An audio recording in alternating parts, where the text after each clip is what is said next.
রাত বাজে 1:30টা, তখন আমার হঠাৎ কোল্ড কফি খেতে ইচ্ছে করতেছিল। যেহেতু এত বেশি খেতে ইচ্ছে করতেছে তাই আর দেরি কিসে, তাই নিজের হাতেই কফি বানিয়ে আজকে আমি খাবো। কোল্ড কফির জন্য বাসায় কোনো চকলেট ছিল না, এই চকলেটটা ছিল, তাই এই চকলেটে আজকে আমি ইউজ করব। এন্ড এই কফির প্যাকেটটা ছিল, এই কফিটা দিয়ে এখন আমি কোল্ড কফি বানাবো।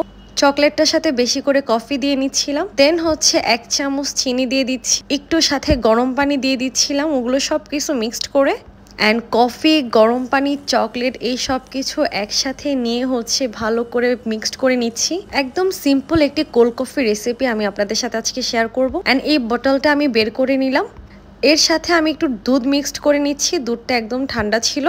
কফি, চিনি অ্যান্ড চকলেট অ্যান্ড দুধ এই সব কিছু আবার একসাথে ভালো করে মিক্সড করে নিচ্ছিলাম। মিক্সড করা শেষ হওয়ার পরে আমি এই বোতলটার মধ্যে ঢেলে দিচ্ছিলাম।